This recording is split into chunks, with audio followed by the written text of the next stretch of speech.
All right, 99.9 Punk World Radio FM. You guys already know what time it is. And right here, we are actually joined by Ottawa, Ontario, Canada's own. We got Jeremy and Travis of the phenomenal rock band Growing Fires right here live on Facebook, YouTube, and of course, the FM dial as well. How are you guys doing this evening? We're doing very well. How are you? Good, man. I gotta say, doing great, man. I also have to say, thank you so much in advance for just giving us a bit of your time here this evening. You know, I love shining the light on amazing bands like yourselves, but one thing I love the most as well is also shining the light on individuals that are also local to this radio station's area as well. So thank you so much, guys, for a bit of your time. No, man. Thanks for having us. We really appreciate it. Yeah, absolutely. But I know you're a busy individual, so I'm going to dive right into this interview. But I got to take you back to the beginning of this amazing band. And I have to ask, how did you guys all meet and come together to form Growing Fires? Travis and I and our lead guitar player, Bentley, we've known each other for like 10, 15 years. We went to elementary school together in the Cornwall area of Ontario. And we started our first bands together when we were like 14, 15 years old. And then we all moved off to college. Kind of lost touch for a bit, and we kind of reconvened a few years ago and got this going together. And for Nick, me and Travis met him about 10 years ago in college. He's our drummer. And so when we were putting this together as a live band, because before it was kind of a studio project for a few years, Nick was like the first person that came to mind, and it all just kind of meshed together. And I got to say as well, you can definitely hear your guys' chemistry within your guys' songs, man. So you can definitely tell that you guys have known each other for a very long time. Mm-hmm. But also as well, on December 11th of 2019, you guys actually released your debut EP titled Love It or Leave It. I was wondering if you can actually tell us a bit more about this amazing album. And of course, is it actually still available to be streamed or purchased today in 2023? Yeah, so that was Travis and I and our old drummer who just recorded those songs with us. We went to the studio in late 2018, and we had a few songs, and we didn't know what we wanted to do with them at the time, and the drummer ended up leaving right after we recorded them. So we kind of sat on it for a year, and then we decided to me and Travis decided to put it out, and we're like, okay, we'll do this as a studio project, and for now, and then we'll see about being a live band later. And it's still available for streaming purposes. It was a little more like kind of laid back, less layered, more like angsty, straight up like emo kind of sounding songs. But it's still available for purchase on Bandcamp, and it's available for streaming through streaming services as well. And obviously, after those songs were recorded and the previous drummer left, did you guys have any thoughts of maybe actually re-recording them, or did you just say screw it and just put them out? Yeah, we kind of said, because we didn't even know if we were going to keep going at first. We were like, maybe this is it. Maybe we'll just never put these songs out. So we never really thought about doing the re-recordings because we liked the quality of them. And he did a good job. We're still friends with him, John. He did a really good job, with the performance aspect of it. So we're like, that doesn't need to be re-recorded, but we're hoping that we can bring someone in who can bring a similar energy, if not,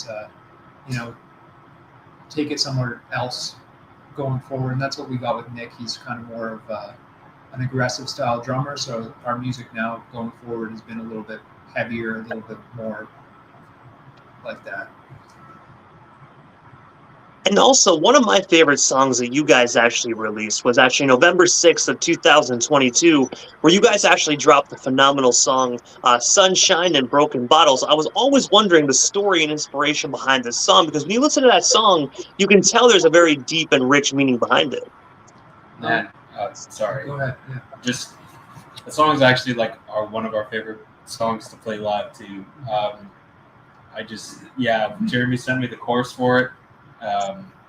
Before we went into the studio, that's all we had, and it's a great song. I'll let Jared chime in on what it's about and everything, but yeah, I was listening to a lot of Oasis and Britpop bands at the time. So I kind of had I took the beat from kind of that are in a lot of those kinds of songs, and that's how I started, was just with the drum beat. And then lyrically, it was right at the beginning of the pandemic, and I was just drinking way too much alcohol. I'm going through that kind of self-defacing those feelings of like not feeling very like worth it, and like what am I, and then like you'd wake up the next day hungover, and you're like, what am I doing with my life? What's going on in the world? So that was kind of the inspiration for that song, was just like kind of feeling helplessness and like being self-destructive as well. And I got to say as well, I think a lot of people during the pandemic were kind of, drinking a lot as well. Because I will admit, I'm not a big drinker, but when there's nothing really to do, I got to say I definitely took a lot of trips to the LCBO because we have nothing else to do. You might as well drink, I guess, right? Yeah. Throw on some tunes, have a pint. Yeah. Exactly. And then the one pint turns into like 20, and then you do the same thing the next day, and it's the pandemic was just ridiculous on a lot of people, man. I know a lot of people passed away, but a lot of people went crazy too in their house. Yeah, definitely. We were those people. Yeah, you and I were just talking about that yesterday, and yeah, man, it was rough, terrible. Yeah, I got to admit, I was saying to myself, if we get one more lockdown, I swear to God, I'm just gonna I don't know what I'm gonna do, but I got to say, I'm really happy that I don't condone rioting or anything, but that Ottawa convoy, man, I really think that's what actually wrapped up the pandemic, at least here in Ontario, man, because I think that got Doug Ford scared shitless. Yeah, he was like, I am not dealing with this in Queen's Park. Yeah, shut her down. Yeah. So I think even at one point, man, he actually had guards guarding his house and his street was blocked off. Man, that's how you know that man was shook. Yeah, yeah. Absolutely. Meanwhile, he was like surfing somewhere else. He wasn't even in the country, probably. Yeah. Must be. But also, on March 31st, you guys actually released your most recent single titled I'm in Hell. I was wondering if you can actually just tell us a bit more about this most recent release. And of course, like, where can we actually buy or stream it today? Yeah, I don't know, man. I think you're gonna have to take the lead on that one too. Oh yeah. Well, the song kind of lyrically hits the same points as Broken Bottles. It was more of like an anxiety-ridden song of like just like, I guess like we're getting close to being 30 years old now, and I was like one of those people like when I was like 20, and like I didn't see myself getting past like 21. So just those feelings and like, what the hell am I doing with my life right now? So that was kind of where the lyrics were at with that. And then I was like, let's make it really happy sounding, so it doesn't sound like a song that's about that. And we just kind of married those two things, and that's how that song came to be. And for buying that, I think the only place we have our songs for sale is on Bandcamp. And I don't know if iTunes still exists, but if it does, it's probably on there as well. And Spotify, Apple Music. We have a music video that our friend Adam Gibo did that's available on YouTube. So if you go check that out as well, get the views up on that. That'd be incredible as well. And also on June 10th, you guys are actually going to be traveling to Toronto, Ontario for Canadian Music Week. I was wondering if you can actually tell us a bit more about that. And of course, how does it actually feel to be highlighted by such a prestigious Canadian platform? Yeah, that's honestly, I was pretty excited in December whenever we got the news, I'm pretty sure. And,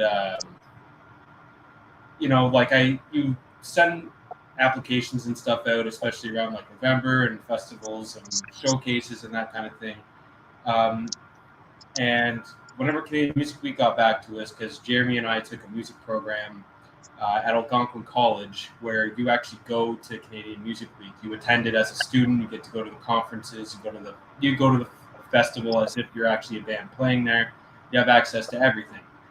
And I'm not sure how it was for Jeremy because we took different years, but it was a great time. It was a great experience. Like even just as a student, to be able to network with all of the people in the industry that you're trying to get a hold of at any point in time. Like you're not face to face with them. You're not doing an email hoping they answer you back, but to be on it and playing it like 10 years later is crazy. Like I'm super excited. I literally have a schedule of all the bands that I want to see. I've mapped out kind of like the people I want to talk to, and like it's great for up and coming bands. I definitely recommend applying to it.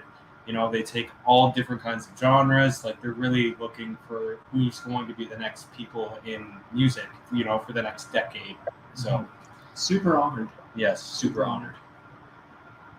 And also as well, in the same month, you guys are actually going to be taking the stage out in Ottawa at at the 27 Club, alongside Cazador. That's actually going to be highlighted as your guys' album release show. I was wondering if you could actually tell us what can we expect from this up and coming album that you guys currently have set to be released. Well, it's not our album release show; it's Castador's, but those guys are great. I know it's going to be a great show. Like, tickets are moving so quickly. Like, I'm actually pretty sure we're close to being out of tickets. Yeah, which is great. I've been talking with Castador the last little while for other things, and like, those guys are doing awesome stuff. I love their new single, Youth. Was it Youth? Yeah, I think so. I know it's one of them. But Walk On as well. Like, they put out a couple of singles the last little while. But honestly, man, Castador is a great band. They're doing great things. I really do think people should watch out for them in the next little while, because after this release, things are going to pop off. And speaking of just like albums and whatnot, do you guys actually have any plans to actually release a full-length album anytime in the foreseeable future? Because I got to say, I would really love, as a growing Fires fan, I would really love to hear a full-length album by you guys. We're currently working on a 5 or 6 song EP. We've been writing since the beginning of the year, and we have about 8 or 9 songs so far. So that is in the works. It'll probably be EP first. Just get probably 5 or 6 songs. We're probably looking at be early next year. We're looking at that. We want to write as many songs as we can, pick the best ones, so that we get the best version of our music out there. And then if that does well, people dig that, then the next step from there would be a full-length record from us. And also as well, this year, July 22nd, you guys are actually going to be a part of Nerdstock Fest. I was wondering if you could actually tell us a bit more about exactly what Nerdstock Fest is, and of course, how can we actually go about purchasing tickets? Because I've seen some of the promos for it, and there's a lot of amazing stuff actually going down at that festival. Yeah, I think, don't quote me on this, I thought this was going to be its first year. They're doing I think they're doing 2 shows in Montreal, and then they're doing one in Ottawa that we get to be a part of. I think it's great. Like, I love what they're trying to do with it. I've always wanted to go and see C4 wrestling. I've never had a chance to go and actually watch it myself, and it's huge in Ottawa, and it does, they put on a lot of great wrestlers. I know that you're a big wrestling fan, so you would definitely enjoy that. But I know that they really plan on digging into the whole vibe of Nerdstock. Will have it's basically what I was told was it's going to feel like Comic-Con, but with live wrestling and bands, and it's going to be great. I'm going to suplex this guy right off the stage. We are bringing steel chairs, and our encore will just be an all-out brawl. Yeah. And I got to say as well, I've been to a C4 wrestling show, and I know you just mentioned you actually haven't had the opportunity. You are definitely in for a treat, man. It's definitely some hard-hitting action. I'm not just saying that to help further promote your guys' event. I'm actually being genuine, man. When I watched them, I actually classified it kind of as a Canadian version of ECW, man. I saw some wild shit there, and the crowd was a wrestling crowd that I've never actually been a part of until that night, where I was like, holy shit. This is unreal. Yeah, I'm super excited. I went to a C4 event a little bit before the pandemic, and it was an awesome time. So I'm really stoked. I'm a super big nerd. I fucking love Star Wars and wrestling and music. So to have all that stuff together in one place, I couldn't be happier to be part of this. Yeah, it's like a dream come true for this guy. But also as well, I have to ask, because obviously we spoke about potentially up and coming album. We spoke about your guys' upcoming shows, Canadian Music Week, Nerdstock. But what is next for Growing Fires? Is there anything we happen to miss during this evening's interview? Anything else you yourselves still want to talk about or promote? We still got you here live on Punk World Radio this evening. Well, currently, I know this weekend we're working on a music video for a single we're hoping to put out in early August. And then the collection of songs that we've put out over the course of like 2019 to now. Basically, like really highlights a lot of what the band was when Jeremy and I were doing this just as a duo before we actually had a band. And moving forward, like we've been writing as like a 4-piece instead of just being Jeremy or just with just Jeremy himself writing a lot of the stuff. So I think like what people are going to expect after August from us is going to be a lot different. Like I think like we're planning on hitting it a lot harder. Like music is going to be a lot heavier, I think, in some instances too. A lot more energy, a lot more like a faster tempo. It's going to be a good time. We're bringing a lot of like pop punk influences, a lot of like metal kind of stuff into it as well. So we're really excited for that. We got a few tours that we're also looking at booking. Not like super long tours, but like 5 or 6 dates that we're looking at doing this summer as well. So keep an eye out for that. We have nothing confirmed, but once we do, we will be announcing that through our socials. Yeah, definitely this summer, aiming for July. Yeah. And also, obviously, I know how to follow you guys on social media, but for the individuals that actually are just discovering Growing Fires right now, how can they go about following not only yourselves as a band, but also individual members all across the board, all on all social media platforms? Yeah, you can find us anywhere at Growing Fires.